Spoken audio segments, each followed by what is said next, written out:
A real business is not just you.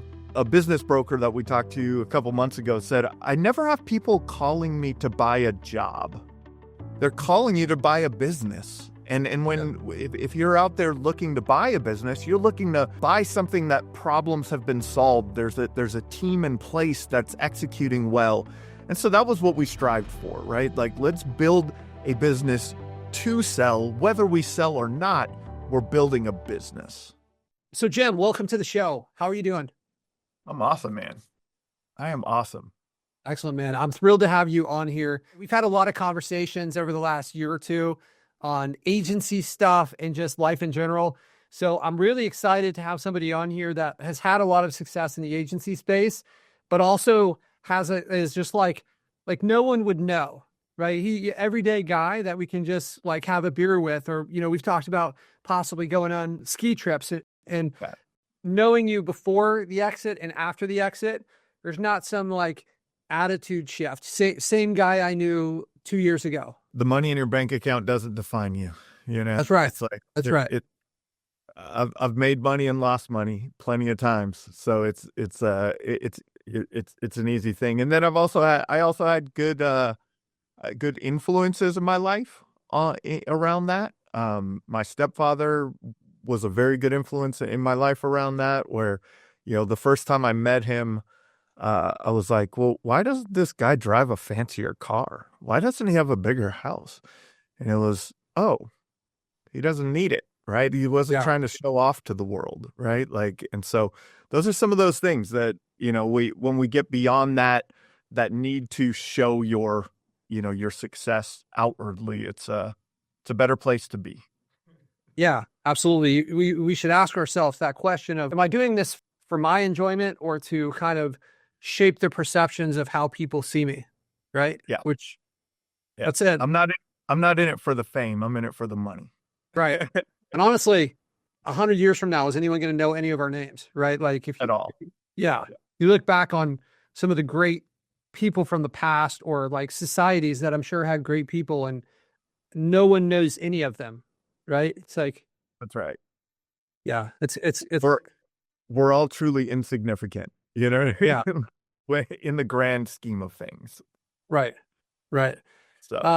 So let's talk about this. So you and your partner, Brian, who, the two of you guys built up your agency, Roofer Marketing, and then you ended up exiting.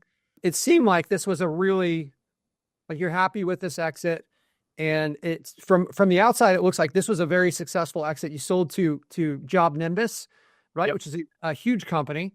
Can you just tell us about how you guys got started and how things progressed to the point where we checked out of Roofer Marketing?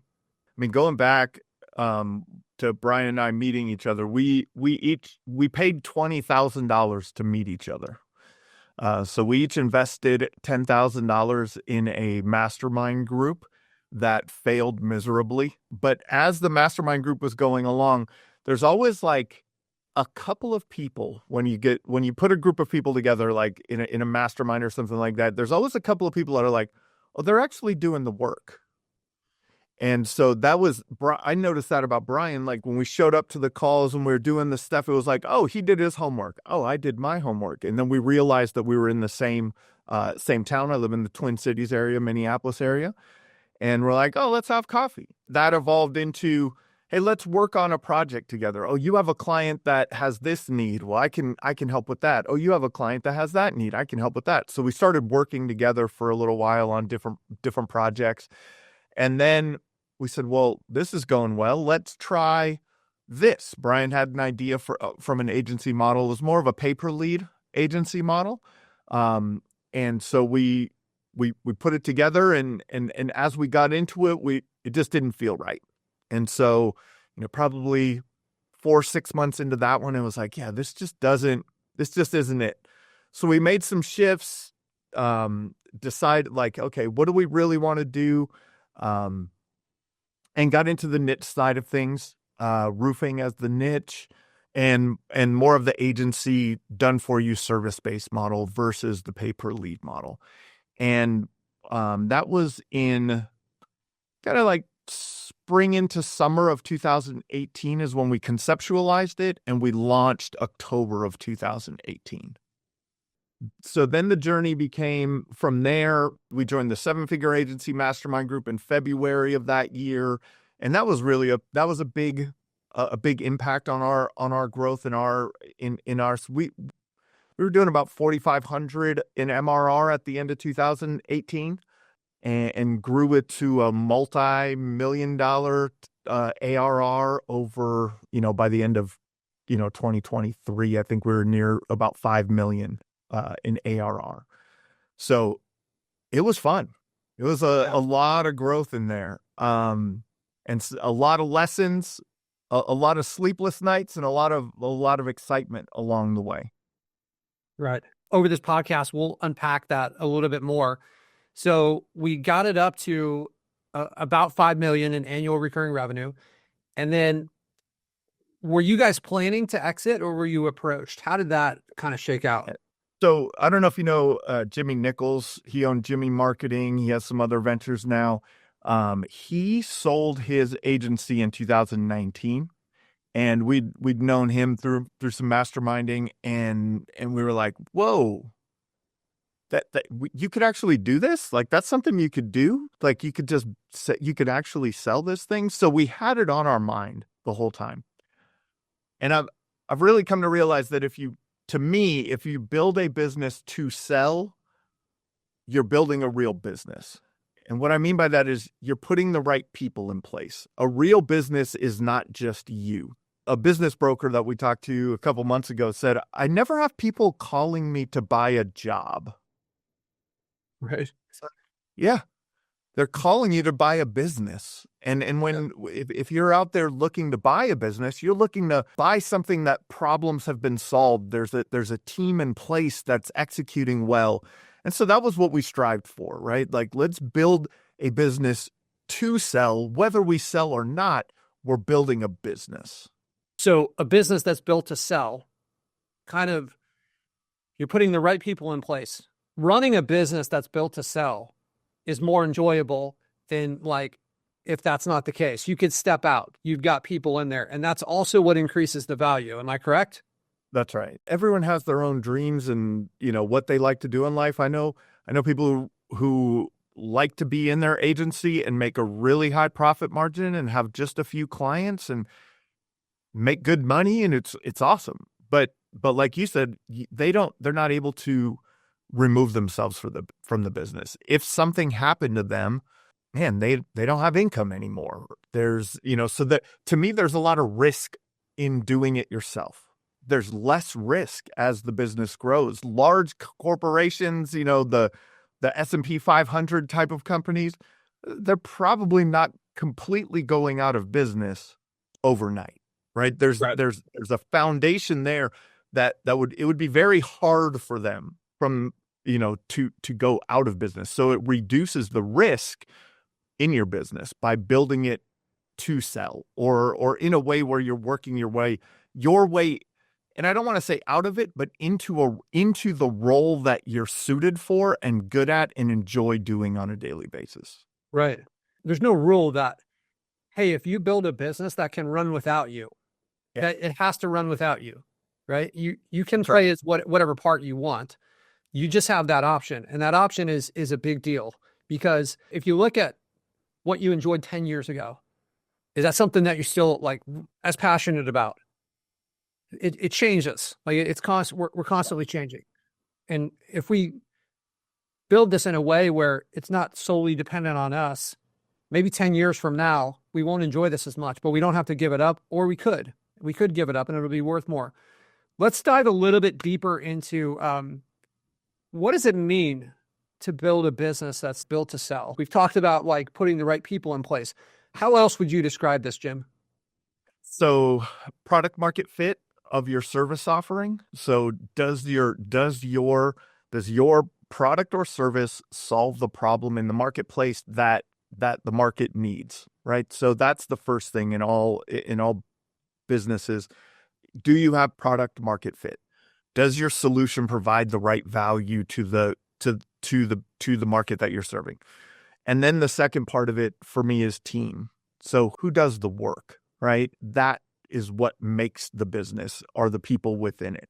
So we had a full service agency, so we're doing SEO, we're building websites, doing SEO, doing Facebook ads, doing Google, running Google ads, having the right people and teams in place for all of that, for our account management, having the right people in place for that. So I would say product market fit and the team, and then beyond that is the systems and processes that keep the standards of your service offering or product up to where you want it to be. Right. And it also allows, as you bring on the team, the training that, and like if there's guidelines and, that they can follow, That's right. we can scale faster. So you said some things that are like, hey, it sounds great, but how do we do it? Like what's the strategy that you guys were using, or a collection of some of the strategies that you guys were using to find the team? Like, how do we find these great people? It seems so hard to find amazing people to join our team. Do you have any advice for us?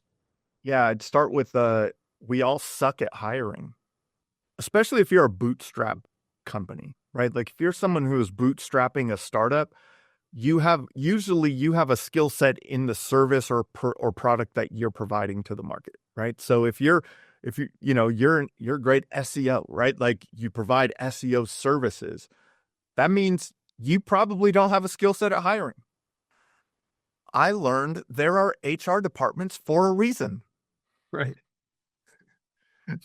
This is a very unique and specific skill set, right? Like hiring, from the way the job ad is created, the job description, the questions that are asked in the hiring process, the evaluations that are being done on the team members, all the way through the onboarding and training of those people. I had no clue, right?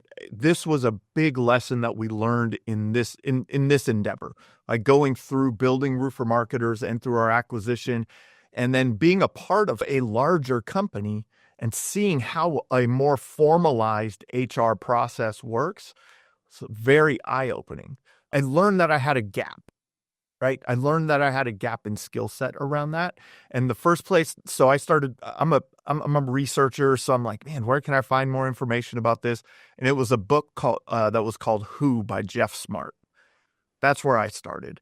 And it outlines a framework of hiring, an interview framework, what questions to ask, when and why to ask those questions. That was my baseline to learning how to hire. One of my favorite quotes is from Gary Vaynerchuk around this, and it's hiring is guessing, firing is knowing. Yeah. We have to give ourselves some grace in this, because we just don't know. We hire someone, and we have to know, are they working out? Are they not working out? And we have to make decisions. There's the old hire slow, fire fast analogies and all of that stuff. It all rings true. So all of these things are truths. You need to develop a skill set in hiring and give yourself grace, especially as you're hiring your first few people. You're probably going to make bad decisions. We all could get lucky every now and then, right? We all could pull the slot machine and hit the jackpot, but it doesn't happen too often. Yeah. A more methodical approach gives you a better opportunity for the success on the other side. Right. So if you had it to do over again, would you have maybe prioritized trying to hire somebody that hires people, even if they're in a fractional capacity, rather than trying to learn that skill set that, like, it takes a lot of time, right? It takes a lot of time of sorting through these interviews. And how would you approach it now? So my approach my whole life has been to learn enough to know what I'm hiring for. So back in the market crash in 2008, I was buying foreclosures and doing fixing them up, rehabbing them, selling them, things like that, rentals. And on each job, I did a trade. So on one job, I did drywall. And on another, I did some plumbing. And on another, I painted. And on another, I did some tile work. And on another, I did electrical work. And so I did that to understand what went into it. And I think the best leaders have some level of experience that they don't even have to be, they could be a 5 out of 10 skill set in that area, but that 5 out of 10 skill set gives them the opportunity to know if someone is being successful. So whether you're hiring outside resources into your company or you're hiring someone inside of your company, fractionally, full-time, part-time, I think knowing enough about what they need to do is very helpful. I see this happen to entrepreneurs often, where they look for a problem to be solved. Our clients looked for a problem to be solved. Your clients look for a problem to be solved, but sometimes they don't have the proper expectations for the results of that. So if you hire a fractional HR person to help you build out this system, awesome. But at the same time, have them teaching you what's going on in that process. Why are we doing it this way versus that way? Read some books on it, do some research, get a baseline of knowledge to know if it's effective or not. And then and creating metrics on the other side to understand if things are working properly or the way that you expect them to or not. Yeah, that's great. Great advice. A lot of mistakes can be avoided if we're able to just do that. And, I've learned two big lessons I've learned from this is, we've got to inspect what we expect, right? I've heard that cliche. It's been around for a long time. And sometimes we hear things and then we're like, realize why that's a popular saying after we've made the mistake a few times. And the second big learning lesson is most of the time, cheaper is more expensive, right? When you try to hire somebody to hey, they're cheaper than this person, a lot of times that's for a reason, and it could be like, hey, one country is cheaper than the other. But usually I found that when I spend a little bit more money, if I spend twice as much money on somebody and I get 10 times more result, is that cheaper? Is that more expensive? Right? It's when we're kind of like bootstrapped and we got to do what we got to do, but your company is only going to grow to the ability of you and the ability of your team. The team, as my company's grown, I've realized how much time it cost me, how much money we've lost clients because people on our team, well, maybe we didn't train them right, but they didn't deliver what we needed, and they didn't meet the expectations that I had. But yeah, and those things, those are occurring, those cycles are daily. They're making decisions on a daily basis, and that adds up. It compounds fast, right? It does. I think early on, we hire job titles, but they're really assistants to us. We'll call them an SEO manager, but really we're the SEO, and they're just doing tasks that are related to that, right? An ads manager or anyone you hire in your company, a lot of times early on, you're hiring someone to just take some of the work off your plate, but not all of the work off your plate. They are not owning the SEO product, right? They are not completely responsible for the effectiveness of the product. As an agency grows or as a business grows, then we get to hire people that actually, oh man, I don't have the time to be for all of these assistants. They just keep coming to me with all these questions all the time.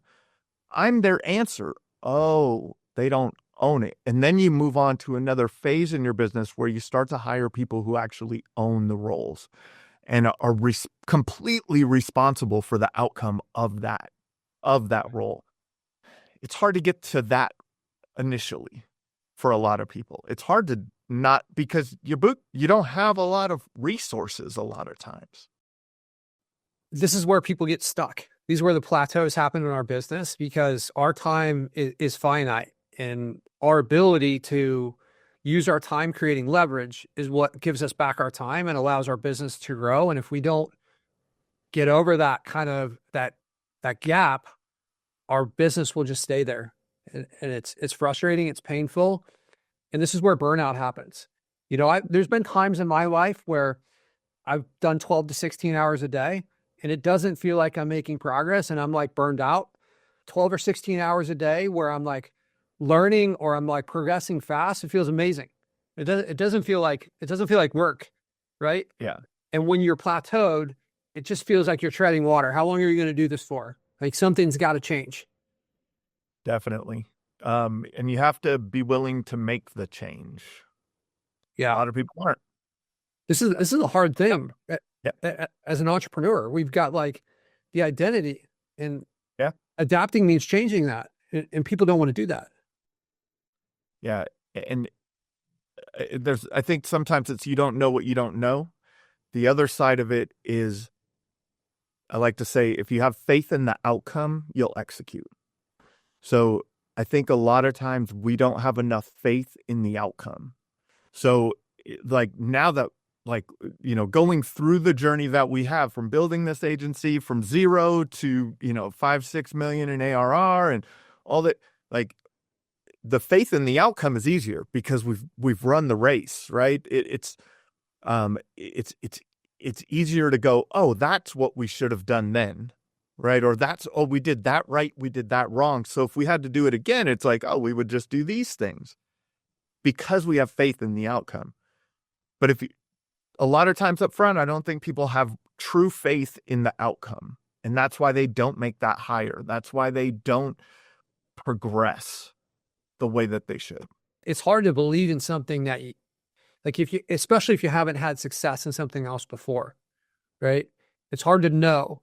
I think if you've had success, Yeah. and you start to get this belief in yourself, then it's like, hey, this is where I'm going. I may not know how I'm going to get there, but that's where I'm going. I've already decided. I just have to work backwards from this and fill it in. I've already decided on the outcome and I believe in that. You see people that take this is why, we talk about this on our team, and we talk about this in our coaching, is people that even in our hiring process, right? Is like, one of our questions we always ask is, what's your greatest accomplishment? I want to know, have you gotten to the point of excellence with something before? Because it seems like the people that are that have enough to push through when things get tough, to kind of, hey, I'm at this plateau, but I've already decided on the outcome. This is just a step on the way. And other people, like, that's where they quit. Yeah. It's like, now we're on to the next thing. And then it gets uncomfortable, and then I quit again. Right. And if you've never pushed through something, then you don't know how this outcome is going to work out. And I've after coaching people, I know you've spent time, you're coaching people in 7-figure agency. Do you feel this with your coaching experience? Like for me, it seems like so much of it's mental and barely any of it's tactical. So much of it's mental. It's unbelievable how much it's mental. And it's just that belief in what you're doing is the right thing. But I think that you can instill a belief through proper metrics.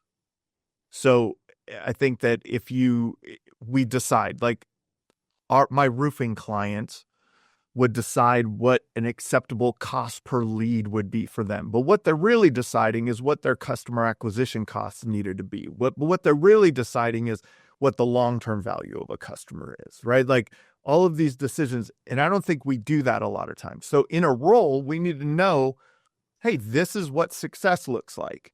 These are the metrics that a person would need to hit. And to your point of, like, are they moving forward through these metrics? Like, are they pushing through this adversity? Like, we run EOS in all of our businesses. So the scorecard metrics and the L10 meetings and level 10 meetings, like, if someone is not hitting their weekly metrics over and over and over, and then they're not hitting their rocks, and they're not achieving these things, it's like, oh yeah, that's what's happening, right? Like, it's very easy to see it. On the flip side of that, as an owner or entrepreneur, I'm going to tell all of you out there, you lack accountability. All of you, every one of us, all of us lack accountability. We have no accountability. We may say we have an accountability to our family, we have an accountability to our team, but at the end of the day, a lot of times the reason that we enjoy entrepreneurship is because we're unemployable. because we lack the accountability on the other side of it.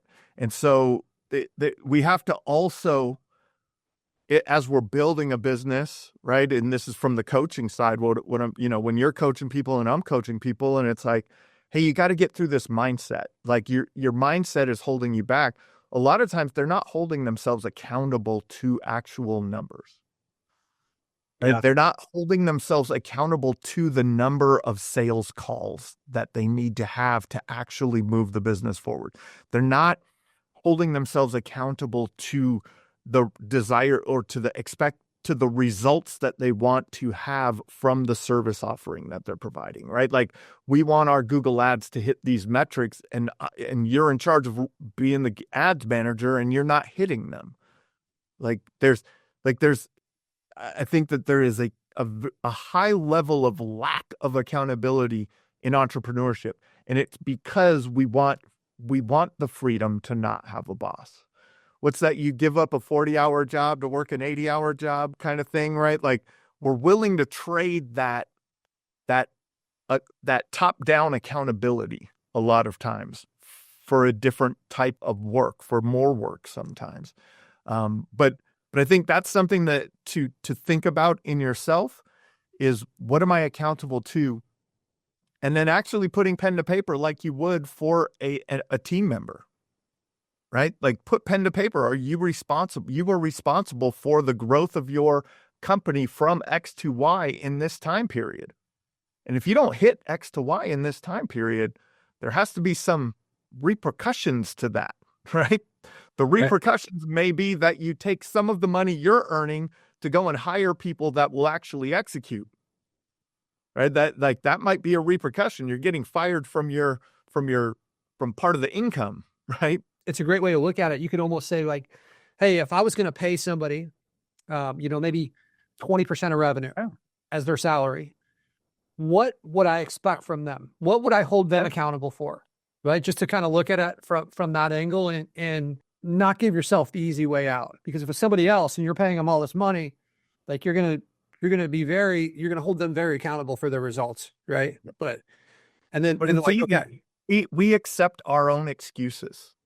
Yeah. We're great salesmen to ourselves, right? Right. We accept our excuses. Oh, but we got busy. I had to deal with this fire, put that out. And we had this family thing going on, so I wasn't able to put the time in. We give ourselves way too much freedom in that, right? Yeah. It's definitely, it's kind of like an entrepreneur's curse when we're growing to be able to like, hey, this is what I'm committed to. These are my priorities. And if they are my priorities, they come before everything else, making sure that I hit this. How are you going to hold other people accountable if you're not? Like, if they see you miss your targets, why are you able to like hold them to their targets? Like, how is that going to work? That doesn't feel right. Yep. It's the same thing on your team. If a team member is not holding up their end of the bargain, if they're not hitting their metrics on a week-to-week basis, there's other team members. I just had a coaching call recently about this, where the other team members were like, well, how come that person gets to miss their targets? Yeah. And I don't. And really what it came down to was, it was someone who had been there for 14 years. And, they just they weren't around when the metrics were put in place.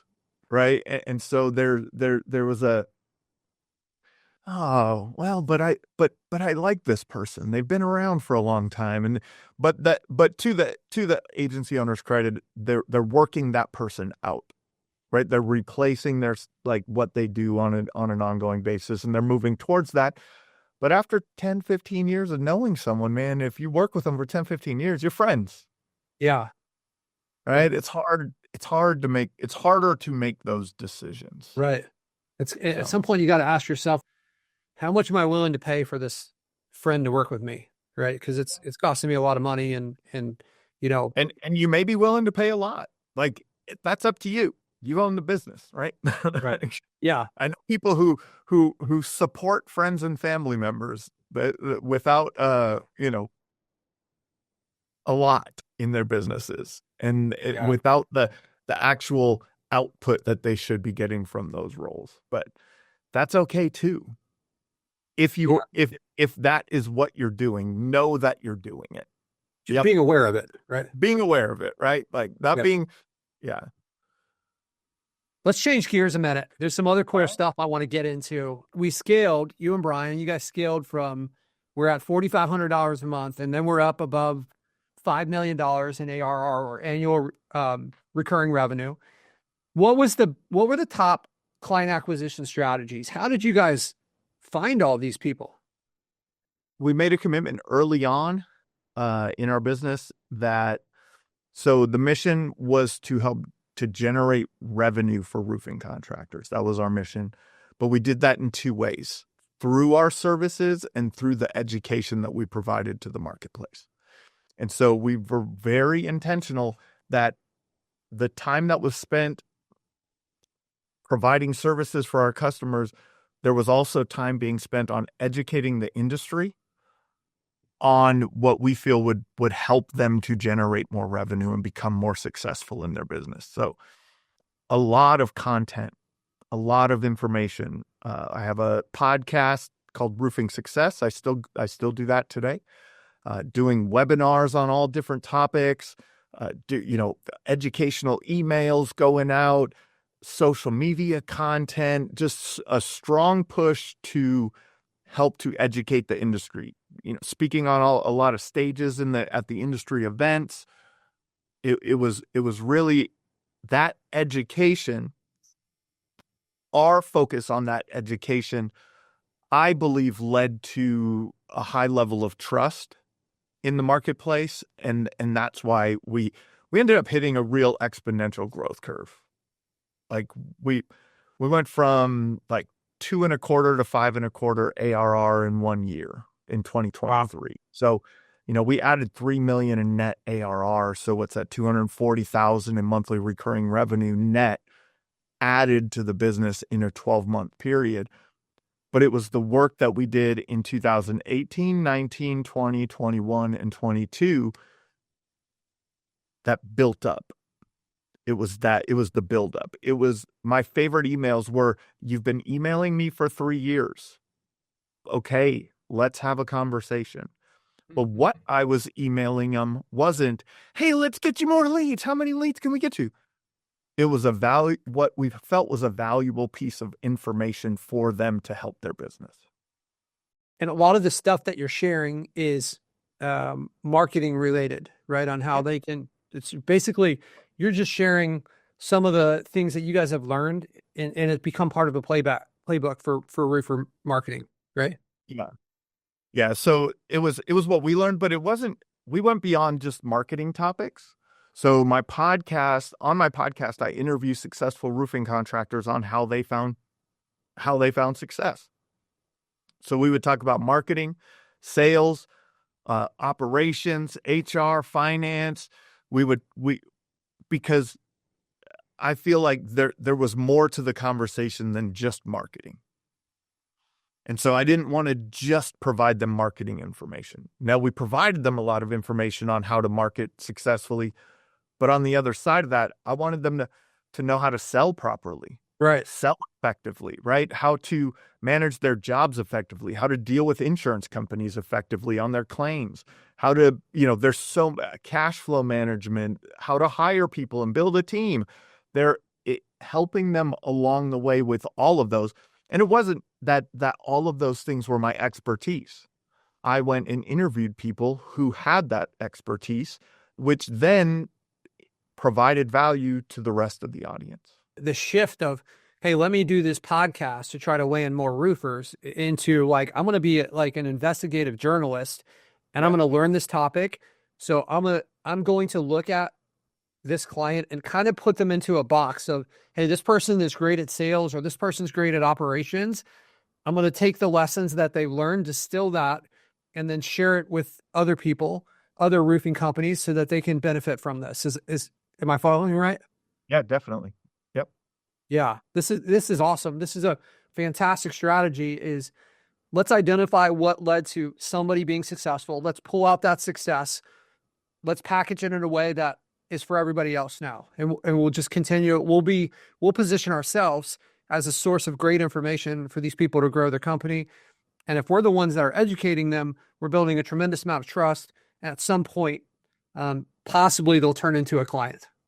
Exactly. Again, I mean, I think Gary Vee was probably the one that started talking about it the most, right? In his content was that, right? Just provide value, provide value, provide value. One of the mistakes that I think we did make along the way was we probably could have asked for business more often. Looking back, it's kind of crazy to say when you have that kind of growth, but like we didn't throw enough right hooks in Gary Vaynerchuk's language, right? We didn't ask for the business very often, but it was because like I truly again had faith in the outcome that if we educated the industry and we helped them improve their businesses, that was a reciprocating thing. There's over 100,000 roofing companies in the United States. I mean, we were at our peak working with a couple hundred of them, right? Like it's that there's such a small amount of an industry that you can touch with your business. Even if you're Apple and, like Apple touches a lot of people, but Android does too, right? Like Samsung does too. Like there's a huge marketplace. And Yeah. understanding that and it's intention too, I think. And that shows through to people of what you're trying to accomplish. Like if it sounds like you're trying to take their money all the time, they're going to feel that. Like it's pretty easy to feel that. Right. So, Right. Coming from a place of value rather than like, let me try to wind this person up so that they can become a client. Right. And yeah, it makes a lot of sense. Just that the whole mindset that you take towards this. So Jim, we've talked about a lot of different things, but I try to ask this question for everyone who's grown an agency. What are some of the biggest mistakes that you see agencies make? Especially you've spent a lot of time coaching, you've been around agencies a lot. What are the yeah. common mistakes that you are seeing people make? I mean, first, to me, is lack of focus. I'm a big fan of a niche, right? In marketing, we have an avatar, right? Like every company has an avatar. And if your avatar is everyone, you don't have an avatar. So I'm a big fan of a niche and getting down into a niche because you can understand the buying cycle. You can provide a level of service in that industry that's much higher than someone else can. So I think being hyper focused on what you're providing. I think another mistake that people make, it's usually in that growth. They hire too late. They wait until they need someone. They needed someone 6 months ago to help with their account management, and they're starting to see churn because of it, because they don't have enough time. Well, they should have hired sooner. That's a big one to me. Those are probably the two big ones. And it's just mindset. I don't think that people really believe that they can do it. Like they're trying, but they don't. Here's another one. They don't know the end goal, or they don't have a vision of their end goal. And they don't know why they have the vision of their end goal. They may want to build a 7-figure agency or an 8-figure agency, or they want $1 million in profit, but for what? So there's no intention along the way. There's no, hey, if I have this, I will be able to achieve this. I think that's a big gap. And then I'm going to say the biggest thing that I see is shiny object syndrome. People looking for a magical solution. And so they're just chasing this like, man, but they're starting to do this AI thing now. I need to be an AI agency. And but Facebook ads are really cool right now. So let's do Facebook ads. But what about, there's next door ads now. We got to chase that, or geofencing, and not focusing in and spending the time. There was a good graphic in one of the coaching groups that I'm in. It's a roofing coaching group. And it was some Legos, like a line of Legos, and each Lego was knowledge. And if you lay those Legos of knowledge across each other, like you never get anywhere. It's just you put one next to each other. But if you add implementation in between, which was another Lego, then you start moving up. So it's learn the lesson, execute on the lesson, learn the lessons from that execution, and redo it again and go through that again. So instead of chasing a final solution, like, oh, if I get this software, it's going to solve all my problems. That's not like, if I get this new project management software, now my team's going to run more efficiently. Damn, maybe, like, and it takes you 6 months to build out that project management software, and you spend no time selling. And then like, oh, now we have this figured out, but now we have no one to serve. Oh man, so it's a continuous iteration of your business. I think that everyone needs to have grace. Like, I think I said that earlier. I've been using this a lot. Like, you need to have grace in your journey. Everyone starts in different places. So a lot of times we'll look at someone that's very successful and go, man, there's a measuring stick there, but they don't know that in, 2002, he was building websites in Notepad. And then there was, like, you don't know these journeys of people like that. That's a 25-year journey, not a 3-year journey. Oh my goodness. I didn't realize that. Had a lot of ideas there. It was great. Yeah. There's a lot of things. Amazing answer. I got one final question for you. So you're going to come to the Mansion Mastermind that we have here in a few weeks. And I just want to talk about, like, what are you going to share at that event? So I think that what I'm going to talk about is what I think a lot of agencies miss, and that's actually standing out. There is so much competition in the agency world right now. And I've been asked this a lot recently. It's like, well, man, how many roofing agencies are there now? How many concrete agencies are there now? How many, attorney agencies are there? I just got to ask this on a coaching call recently. Like, man, we're trying to break into attorneys. What would you do? So that's the answer. What would I do in that situation? And really, to me, it's become the authority. And all of the lessons that I learned from 2018 to 2025 of how to become the authority in a niche, I'm gonna put it all out there for people to be able to take that and start executing on it. Like I said, stacking those Lego blocks. We're not just going to talk about it. We're going to stack them. We're going to put some things into execution mode, and with the hopes that you can shorten that cycle in your business. Excellent. I'm excited for this. I'm excited to see it. It's certainly true with this episode. It's been true with pretty much every episode that I've done. I always come away with a lot of stuff to think about and a lot of things that I've learned. And this has happened with every conversation we've had, Jim. So I really appreciate you coming on the show today and sharing some of your experience and, being so giving with this information. Amazing content here today. Jim, do you have any final thoughts for our audience?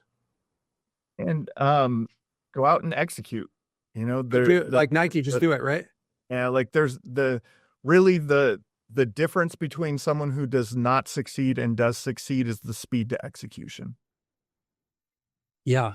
We can give you the perfect instructions and you can read it once or twice or 100 times and you can think about it and then never do it.